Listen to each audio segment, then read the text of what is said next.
What's up, everybody? It is Tasha checking in. Thank you for tuning in to another Love During Lockup review with your girl, of course, Tasha. Y'all, my shirts, every time I go live, my shirts be doing, they be doing their own thing. But anyway, if it's your first time stopping in to check out my channel, go ahead and like, comment, and subscribe to the channel. We have a good time over here, okay? I feel like some of my food I just ate is in my tooth.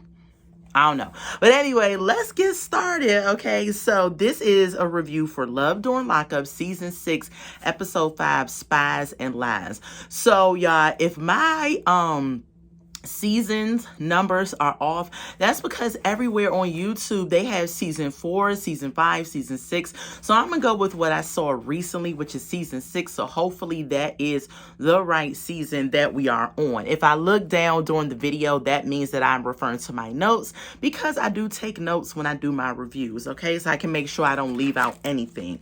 So we're gonna get started with the first couple, which is going to be Jade and Chris. Snooze fest. Oh, I'm so sick of Jay and Chris. They have nothing really going on. I mean, they are just so boring, y'all. I'm telling y'all. So anyway, the episode opens up with Jess and Jay riding in a car. So apparently they're coming from seeing Chris's family. Remember last week's episode, they went to go meet with his sisters, and the sisters was basically saying, we don't know you, Jay. You got to come around more. Our mom don't mess with you like that because she thinks you're like the others. The other girlfriends that Chris has had that are gold diggers. As you know, his family owns casino. They kind of have a little bit of money going on. And they also told Jay last week, we don't rock with you being so present on social media. That is not how we operate. We don't like all that. So Jess and Jade are riding in the car and they're talking about the whole aftermath of meeting the family. Jay then says, if I was a gold digger, I would get somebody else. I have been with Chris for 6 years. We've been married for 5. And it shocked me because I didn't know they had been married for that long of time. She said that if she really wanted somebody and she wanted to go dig, she can get with somebody in the free world. She wouldn't have to mess with nobody that's locked up behind bars. And so she gets back to the hotel room with Jess. Chris calls, of course. Jade is telling him about what happened with the family. While she's talking to Chris on the phone, Jess grabs the phone. Now, y'all can throw tomatoes if y'all want, but I don't like Jess. I do not like Jess. I feel like she is too involved. And I don't know if this is for the show, if she putting on or whatever it is, but I do not like Jess. Jess needs to mind her business. This is a married couple. Your sister should not be inserting herself in all of y'all ins, outs, ups, downs, and all of that. But she grabs the phone from Jade. And Jess begins to tell Chris, why do they think she's a gold digger? What's up with that? Why does your family feel that way? Blah, blah, blah, blah, blah. Asking all these questions that she has no business asking. And of course, Jay did not stop her. Chris is basically responding and saying, I have my own money. I don't need to live off of my family's inheritance. I did some investments. I know you're not a gold digger. The whole 9-9, yada, yada, yada. And that was it. That was it for them. When I tell y'all they literally had nothing going on, I'm serious. They had nothing going on. I was just like, y'all, excuse me for digging in my teeth, but do y'all see anything? I don't know. But anyway, my bad. Back to the review. So, yeah, they had nothing going on. So we on to the next couple. The next couple is Andy and Britney. All right, now, so the next couple is going to be Andy and Britney. So Andy is at the hotel. He is waiting to meet Gracie, Britney's oldest daughter, which is 18 years old. They are on their way getting ready to go see Britney. Now, last week, Britney laid Andy out and she was like, I don't want to be bothered with you because you lied to me about your children. But this week, fast forward, she's like, well, I need you because you're attached to my daughter's visit. So let me just go ahead and allow you to come through and see me. And Andy, like a schoolgirl, is like, okay, I'll come. She's just using them so she can see her daughter. And he don't really care. So Andy got on his trailer park finest. Let me stop. And he is up and getting ready. Andy is 45, they said on this episode. And I'm just kind of like, 45? Like, wow, he looks old. Like, he really does look like he's a good 54, 56. Like, probably older. Like, if somebody said he was 56, I will believe him. But anyway, he's waiting outside after he gets ready down in front of the hotel. It's raining outside. He's pacing back and forth. He's like, what happened to Gracie? I mean, I'm waiting for her and I don't see her. All of a sudden, Gracie pulls up and she gets out and Andy is like, Gracie? And she's like, yeah, that's me. And she's really nonchalant. She's looking like, I don't want to go visit my mom with this guy. I don't know this guy. I don't want to be driving with this guy or nothing. She is on like mute and nonchalant. Like she is not trying to be there. So, Andy is yapping and gabbing on and on and on like some schoolgirl to Gracie. And she's looking at him like, I'm not impressed. I don't want to even talk to you, let alone go see my mom with you. So Andy says that he's going to go ahead and drive. They're driving to go see Britney. They get to the jail and they go in to visit with Britney. Fast forward, after the visitations, Andy is in his confessionals and he's like, I don't know what happened. The visit went great. I got up. I went to the bathroom for a second. When I came back, they were talking. And then as I got closer, they stopped talking. Because when Britney got in the car, she got in the car, closed the door, and she was just like... And Andy's looking like, what in the world happened? My thoughts of the matter is that when Andy went to the bathroom, Britney was just like, listen, this is this trick. I'm trying to ride until the wheels fall off. So I'm going to need you to be nice to him and get on board. And Gracie was probably like, I don't know this dude. I don't want to be nice to him. I don't want him around us. He looks old. Why are you dealing with him? You should be focused on us, blah, blah, blah, blah, blah. And Britney was probably like, look, I told y'all what the deal is. I'm trying to get us to come up. So chill. So she probably got mad at that. Andy just kept running his mouth even on the way when they were going back to the hotel. They get back to the hotel. And Andy's basically like, well, good to meet you, blah, blah, blah. Gracie is still barely giving him any conversation. She gets in her car and she peels out, okay? She's like, I'm done. I'm leaving. Andy then gets a phone call from Britney, of course. He's talking about, I was glad to see you. I hope that this was the beginning of repairing our relationship. Britney is just like, we shall see. I don't know. We couldn't really talk because Gracie was there. And so he was like, I understand that. Andy also says that, I am going to try to talk to my daughters to repair a relationship with them since they think that I wasn't there and their feelings are valid. Andy is still trying to deny these girls' feelings, his daughter's feelings. He's trying to make excuses as if he was a great father. Sir, in your mind, you may have thought you was a good father, but your daughters are telling you you were not there like that. So you need to take ownership. And that's the thing that irritates me about him. He makes it seem like he was great. He was around. He was there. You may have thought that in your own mind, but true be told and be honest, sir, you didn't hit on all cylinders. Not when they said, like I said in one of my other reviews, they said that they lived with their grandmother for a year. If that was the case, sir, then you were not all that you could have been. So stop it. Okay, stop it, Andy. Take ownership. Britney says she doesn't want to throw away what they built, so they're going to try to repair it and work on it. And of course, she's going to say that. She's in jail and she's about to get out and she needs somebody to lean on and rely on. So of course she's going to say that. So anyway, that was them. The next couple moving on is Savannah and Jake, the most annoying couple. I don't know why they're on this show. Jake has 5 years left. What are they doing on this show? Is love during lockup? I understand, but I guess they were only going to be on this segment because they can't be on Life After Lockup or any of that because he's going to be in there for a minute. But anyway, Savannah is in Waterloo.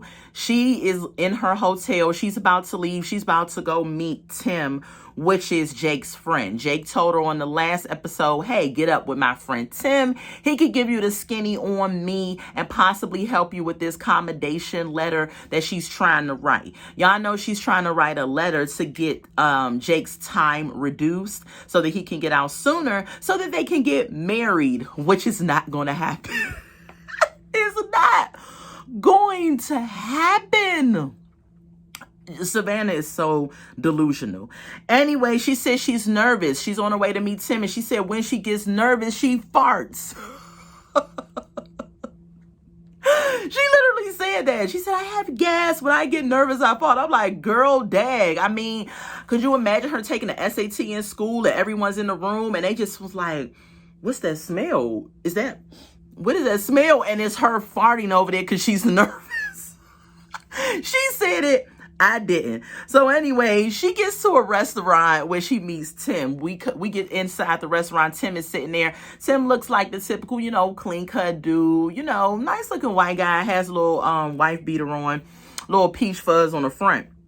And she sits down and she's like, I'm Savannah, and all of this stuff like that. Then Savannah goes into asking Tim all of these questions. Now, keep in mind, Tim probably used to do some time himself, right? He probably got caught up in doing some stuff. And the last thing he wants is these cameras in his face. And then you got Savannah up here sitting down asking him these questions as if he's on trial. Y'all, she goes into saying, so tell me about how Jay got started doing all type of crime and committed all of these issues and things like that. And Tim is looking like, I don't know how he got started in that. Good friend Tim. Good friend. And Tim was like, I don't know about that. And even if I did know, I'm not telling you. All these cameras around, we on a syndicated show. Girl, I'm not telling you nothing. So she's like, okay. Tim is like, I don't know. Then she says, well, were you considered the ringleader? Up here asking Tim all these questions like she is a detective, and Tim is like, excuse me, I gotta go to the bathroom. So Tim ends up getting up, going to the bathroom. And as we know, I would have been like Tim too. I would have been like, listen, you got all these cameras, you asked me all these first 48 questions. I don't know who you are. I'm just now meeting you. I need to go to the bathroom so I can get the heck out of this situation. And that's exactly what Tim did. Tim went to the bathroom, and then we cut over and we see Tim outside on the curb talking about, I can't do this. I cannot do this. I'm about to leave. He was talking, I guess, one of the restaurant servers that he might know. And he was like, I can't do this. I'm about to leave. 2 seconds later, production comes back in there and tells Savannah, yeah, he left. Tim was like, I don't know who you are, and all these cameras, y'all not about to get me saying and doing nothing. So Tim left.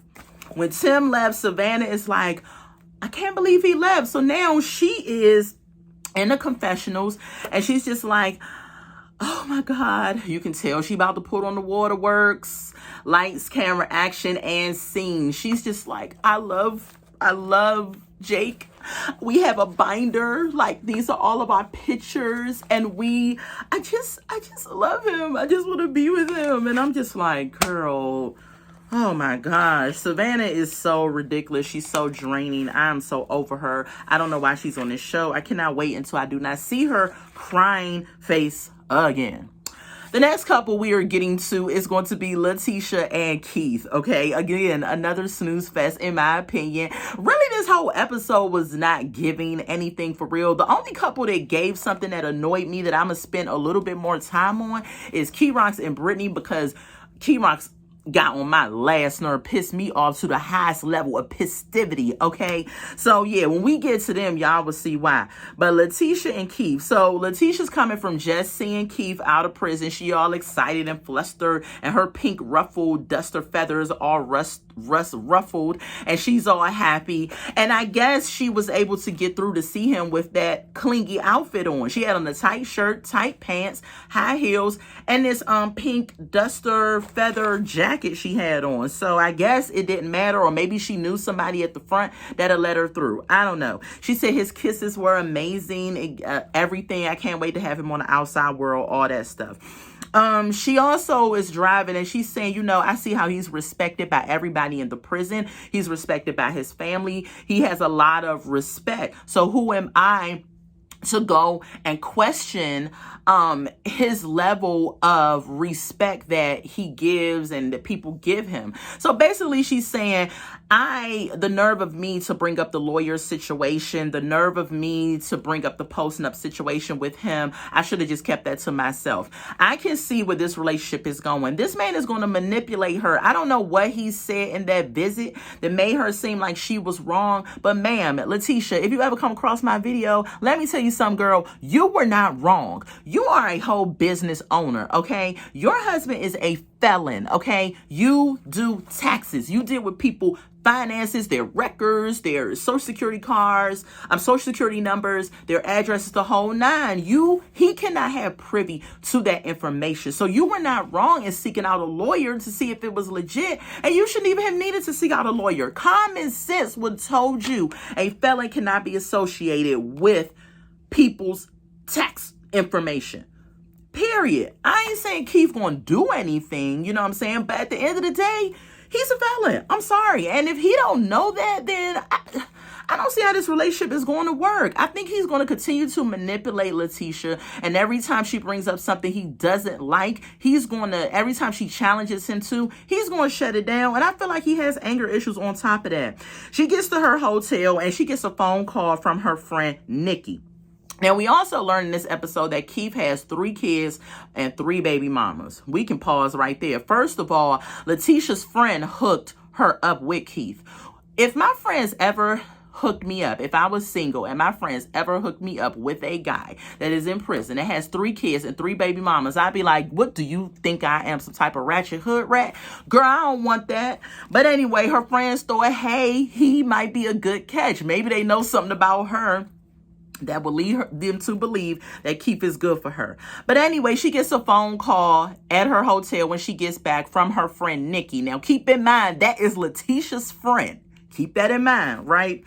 Nikki goes and says, girl, I got something to tell you. Sit down. I got something to tell you. Letitia's like, oh, Lord, what do you have to tell me? I'm sitting down. She says she was out at the club and she ran into one of 3 of Keith's baby mamas. And the baby mama goes to say she don't believe that Letitia and Keith are married. She ain't seen no documentation. She don't believe none of it. Nikki says she was talking as if she was plotting to get Keith back, okay? And Letitia is like, girl, we got married. I don't need to prove nothing to her. We got married via proxy, which means that she probably called on the phone or on video. Keith was in the jail and they had a pastor or whoever standing in doing the service and was answering for both of them or whatever. So they were not physically together, but they did it via proxy, video or telephone conference or what have you. So she said they got married via proxy and she don't have to prove nothing to the baby mama. Okay. Sidebar. They took a commercial break and Letitia says that, you know, what turns her on is a man eating in front of her, which was weird. She says when he gets out, she wants him to eat a bowl of spaghetti on her, which I thought was irrelevant. And I also thought was weird. And yeah, they have some issues. The next couple we are going to talk about is Renika and Asante, or Lascidris. Okay, on this episode, we learned that his government name is Lascidris. Let me tell y'all something, black women. Let's pause right now. If you are about to give birth to your baby and you are thinking to yourself, or before the birth, what name would I give said child? Okay, let's consider some things. Please consider if this child is going to get a job. Please consider if you want this child to be taken seriously by society. Please consider if you want people to judge the child based off their credentials and what they have done in life based off of just their name. Lascidris is so, what is the meaning behind that? Like, if you have a very eccentric, interesting name, and it's an African name or something, or it's from France or whatever, and it has a meaning, I have no argument. But most of my community, and I love my community, we end up naming our children stuff that is just downright ghetto. And I think Lascidris is one of those. Okay, so anyway, back to them. So we get to Renika. She is at her Airbnb. Okay, and she's still there with her friend Ray. You know, last week they end up calling Lascidris. I'm not calling him Asante no more. It's going to be Lascidris. So they end up calling Lascidris, right? And they ask him, who is this girl on your IG? She leaving her phone number. She up here sending you all these googly eyes messages and stuff. They like, who is this B? We don't curse on this channel, so y'all fill in the blanks. And he's like, what B? And she's just like, you know what we mean. Ray again is hyping up the situation. She up here talking about some don't act like you don't know. You know you got women. You know you got this. They arguing with this man, and he's about to get out of jail the next day. Okay, so Ray, after they hang up with Lascivious, Ray goes and says, you know, Renica, you don't be stupid. This man is playing you. You don't need to be with him. You need to find somebody on the outside world, the whole nine. Everything her family has been telling her, Ray thinks for some reason she's going to tell her something different and that she's going to listen, and she's not. So fast forward, after Ray leaves, Renica gets a call from Asante. Oh, Lascivious, my bad. She gets a call from him, and she says, and he tells her that he's on hold. And Renica is like, on hold? What do you mean? And pause. Renica still got that green wig on, y'all. That green, oh God, that green, blonde, mutant looking wig. It is so ugly. Why don't she get rid of it? Maybe this wig costs like $1,000. And she was like, baby, I don't care if they get sick of seeing this wig. I'ma lay this wig down until the season goes off. Baby, if she go through this whole season with that green wig, I'm dragging the mess out of her on the last season. I'm telling you, it's not going to be good with that wig. But Renica, girl, get that wig off your head. Anyway, so he says that he's on hold. And Renica's like, what does that mean? Lascivious says he's on hold because he committed some crimes while he was locked. Yeah, so she's just like, what do you mean on hold? He says, I'm on hold. I committed some crimes. And so I'm going to need $3,000 to bail me out. Renica is like, I don't know where you getting this $3,000 from because I'm not paying it. Pause. I was looking at her like, girl, you know you paying that. You know you about to go down there and bail out Lascivious because you are desperate and pressed to have him out, right? So he says, I'm about to call my mom and some friends and family to try to get together the money and all this other stuff. Girl, she hangs up the phone with him. Renica starts crying like, I can't believe this. I moved. I gave up this and that and blah, blah.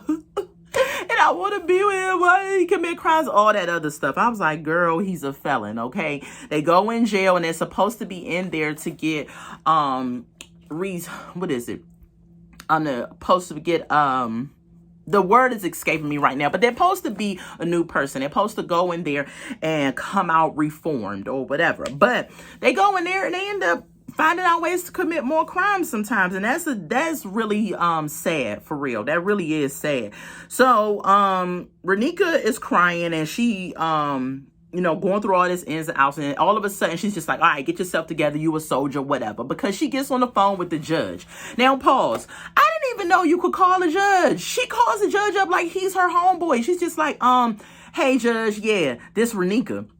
Straight up, did not have no formal introduction or nothing. She's like, hey judge, this Renica, like he was sent by the phone, like, oh hey girl, Renica, how your family is, whatever. That's why I feel like I didn't believe this part, but whatever. So the judge, she asked the judge, she's like, yeah, my fiance, which news to us, you know what I'm saying, which I think she just said that to make it sound good. But she's like, my fiance is in jail and he's supposed to get out tomorrow, but he's about to get transferred because of some other stuff he did. If he gets transferred and I get the bail money, will he be able to get out the same day? The judge is like, that has to be up to the prison.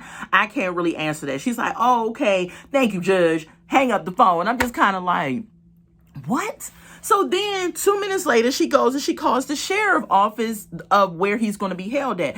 Hey, what's up, sheriff? This Renica. My husband or my fiance, Lascivious, blah, blah, blah, is supposed to be coming over there tomorrow. And I want to know if I pay $3,000 bond on Monday, will y'all be able to release him on Monday? The sheriff is like, absolutely, he'll be able to release. Renica's like, oh, yeah. Okay. Thank you, sheriff office, whatever. Click. She excited, right? She calls Lascivious. Hey, babe, who got your back? He's like, I guess you. And she's like, yeah, I called the sheriff. And I called the judge, and they told me if I paid a $3,000 bail that you can get out on Monday. Yeah, he on the phone, man, you blowing me, man. Why you gotta do this too much? You this doing too much. And she looking at him at the phone like, what's wrong with you? You should be excited. He mad because he got to stay in there an extra 2 days. I guess the day he was supposed to be getting out was Friday, so now he got to stay in there Saturday and Sunday and not get out until Monday. And I'm thinking to myself, dude, 2 extra days, that ain't nothing. So that's the same thing Reacclimated was thinking. She was like, why are you mad? I was able to get this done, and I knew she was going to pay the money. So now she going to pay $3,000, and she just moved to a new area. She going to have to take care of Lascivious, her daughters, and herself, because you know he ain't got nothing going on. And she has to find a place to live because they can't stay in the Airbnb forever. And I'm just kind of like, now you're going to drop $3,000 on this dude getting out of jail. Reacclimated, you leave Lascivious where he at. If he told me I need $3,000, I would have been like, you know what? Let me just bite the bullet, go back to where I'm from, Kentucky, admit to my family I was wrong as 2 left shoes. Lascivious showed me who he was.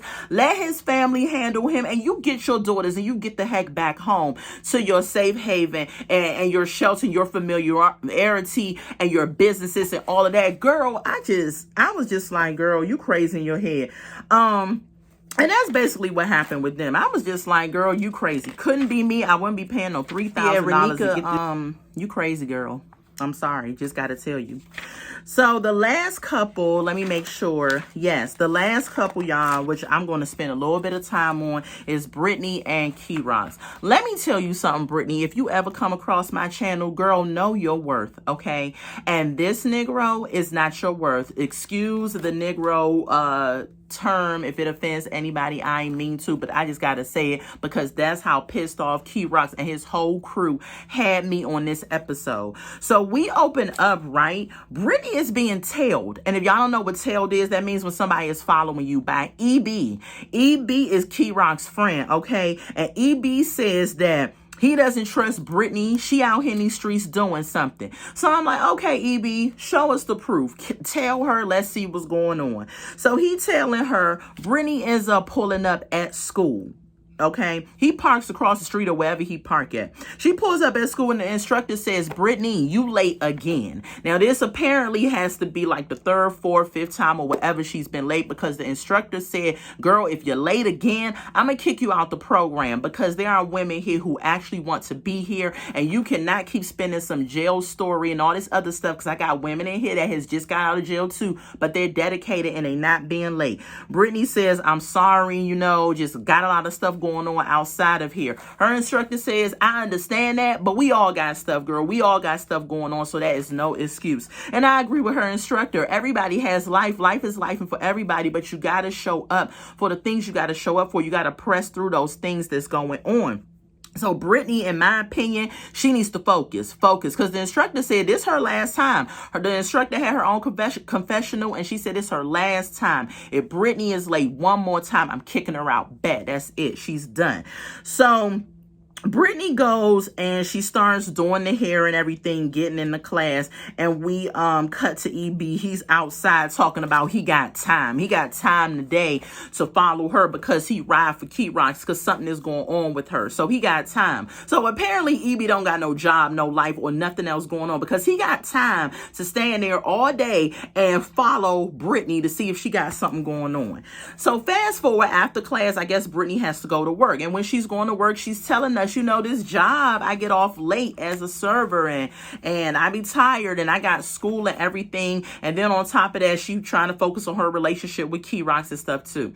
So as a former server, I can vouch for Britney. Okay, I used to serve for 10 years and I very well know if you are in a restaurant that closes about 11 o'clock, you probably going to get out of there at about 12:30, 1 o'clock in the morning. After you finish cleaning up, counting down your money, tipping out the bartender, the hostess, or the busboy, it's a process to leave. You just can't say, oh, okay, my shift is over, I'm gone. I understand. As a former server, I get it, you know. So Britney's at work. EB pops up at her job. EB just pops up out of the blue, come to the door, and Brittany's like, hey, EB, go down to the end of the bar. I'm going to take these drinks over to the table, and I'll be down there. EB goes down to the end of the bar. He sits there dressed in a trench coat and a plaid shirt and stuff and all this gear like he's a freaking detective on freaking Criminal Minds. And he down there sitting at the bar, and he talking to Brittany, talking about something, what's going on, like, what you been doing? And she was like, nothing, working, going to school, you know, the whole nine. And he's like, oh, okay. Well, you go out, you know, with your friends too. Again, him and Savannah on this episode was interrogating people like they was on daggone First 48. So she had been telling some, yeah, I go out from time to time with my friends and stuff. Yo, EB, Key Rocks, and all his little crew. She is outside. She is released. I think Key Rocks is hating because she done got out before him, and now she up here living a free life, and he's stuck behind bars. So now he want to make her life a living hell. Nah, sir. I'm going to be free. I'm going to go out with my friends, work, go to school, and live my life. EB talking about someone, we need to hang out more, you know, and she's like, oh, okay. And Brittany is kind of like, Key Rocks doesn't trust me. He got all these people following me. He think I'm doing something and I'm not doing nothing. And honestly, I believe her. I believe she ain't doing nothing. I believe she's doing exactly what was said. Then EB says, well, you have to be honest, as if he's trying to get her to come out and say something. Do if she ain't do nothing, she ain't doing nothing. As far as I can see on this episode, EB spent his whole day following this girl, and she ain't did nothing. She went to school and work. That's all we saw. And then you sitting up here following her. Key Rock's got everybody following her, and I'm just like, Brittany, if you ever come across my video, run, girl. First of all, you up here working, trying to make your life better. Who says that Key Rock is going to come out and actually do the same? He up here pimping these old women to get monies, and that's not going to stop because the money coming, and he not going to stop that. He got his daggone brothers in the household that don't look like they be working. They look like they just be rolling blunts all day and getting into mischief. Then you got EB up here. Get out of it. Get out of this relationship, girl. Key Rocks, they are going to have this girl to have a mental breakdown. And this is what I think you should do, Brittany, if you ever come across my video, girl. Focus on yourself, Brittany. Go get in touch with your family. Try to repair your family bond. Like, really, I feel like they really do still love you. I think that you did something when you were younger. Focus on yourself, Brittany. Repair your family and stay focused. Stay the course. Forget about Key Rocks, man. They are going to give this girl a mental breakdown, in my opinion, and I do not want to see that, y'all. But this is my review of Love During Lockup Season 6, Episode 5. Join me here next week where I will be reviewing Episode 6. I love y'all. Thank y'all for joining me. Y'all have a good night or a good day whenever you see this video. And remember to subscribe, like, comment, and share. Bye, y'all.